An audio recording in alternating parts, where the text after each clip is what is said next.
Ever wondered what happens when the best junior hockey player in Canada shows up to college and suddenly can't score? Gavin McKenna put up 129 points in 56 WHL games, won Player of the Year, and everyone called him the next #1 pick. Then he got to Penn State and posted 4 goals in 16 games. So what broke down? Because this isn't a story about a prospect flaming out. It's about what nobody warns you about when you go from dominating teenagers to lining up against grown men every single night. The WHL isn't a weak league, but it's built around teenagers, and McKenna was shredding teenagers. In Medicine Hat, he finished with 129 points in 56 games, won the WHL Player of the Year award, and became the 3rd youngest player ever to win the CHL David Branch Player of the Year.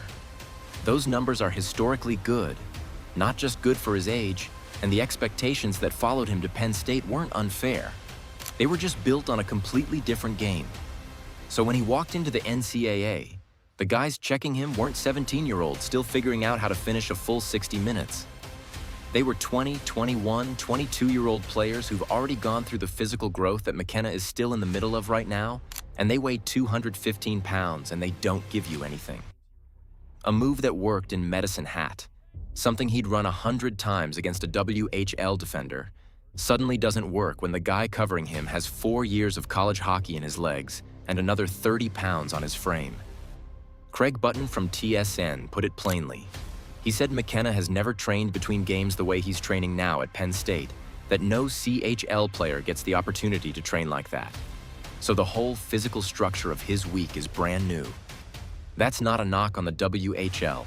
It's just a fact about how the two systems operate, and it means McKenna is rebuilding his body's baseline while also trying to produce against the hardest freshman competition in North American hockey. The goaltending piece doesn't get talked about enough either. McKenna himself admitted the goalies in college are pretty good, and that's a real adjustment because NCAA starters are older and more technically sound than the WHL goaltenders he was burning in junior. A creative backhand or a cutback move that a 17-year-old WHL goalie had no answer for doesn't produce the same result against a 22-year-old college starter who's tracked that exact play dozens of times. So the instincts that made McKenna look unstoppable in Medicine Hat are running into a wall of experience every single night. And then there's the off-puck side, which is actually the first thing that breaks down when you move up a level. McKenna's been open about not being happy with that part of his game, and it makes sense because when you can't create separation with pure skill anymore, you have to earn space by working without the puck, and that's a habit that takes time to build. In the WHL, vision and hands covered a lot of ground. In the NCAA, if you're not already moving before you get the puck, the window closes before you can open it. What makes all of this worth paying attention to is the shot volume.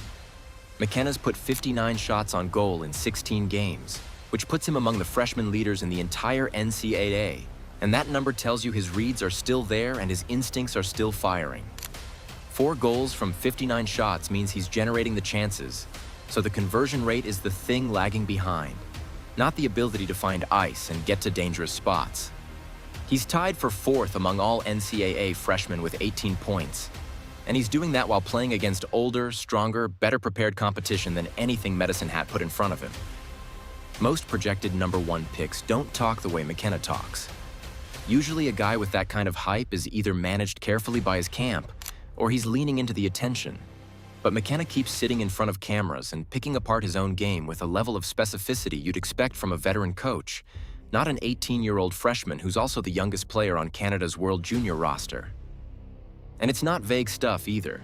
He's not giving the generic, "I need to work harder" answer you hear after a bad loss.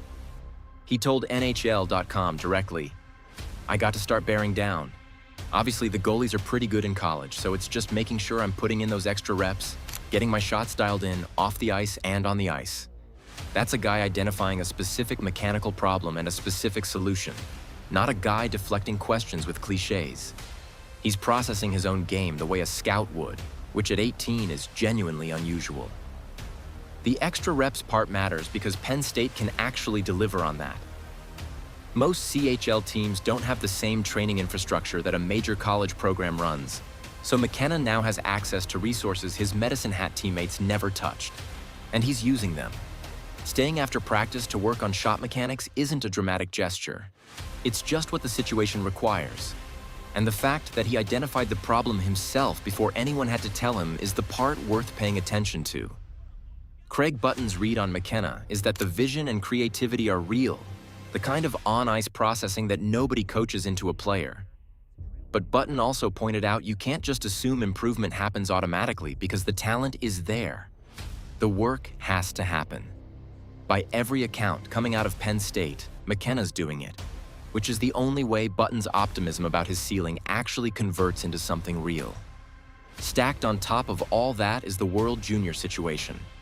Canada went out in the quarterfinals in both 2024 and 2025, both times against Czechia. And McKenna's already said he and the returning players are all fired up for the 2026 rematch on Boxing Day against that same team. That's not trash talk. That's competitive frustration getting redirected into preparation. And he's carrying that while also trying to fix his shot percentage and survive a college schedule that hits harder than anything he faced in junior. The mental weight of that combination is real. You're 18, you're in harder classes, you're practicing against older players every day. Your shot conversion is lower than it was in Medicine Hat, and everyone watching wants to know if you're still the best player in the 2026 draft class. Most kids fold under one of those pressures. McKenna's dealing with all of them at once, and he's not pointing at any of them as excuses. That's the part that separates the self-critique from just being a good quote. He's not blaming the physicality or the goaltending or the age gap. He's pointing at his own mechanics and saying he needs to fix them, and then he's staying after practice to actually fix them. Meanwhile, the shot volume keeps climbing, 59 attempts in 16 games, which means the self-analysis isn't making him hesitant or passive. He's still attacking, still generating, still tied for fourth among all NCAA freshmen in points while rebuilding his finishing in real time. McKenna isn't a prospect falling apart. He's 18. He's the youngest guy on Canada's World Junior roster, and he's putting 59 shots on goal in 16 college games while staying after practice to fix his own mechanics. That's not a player crumbling under pressure.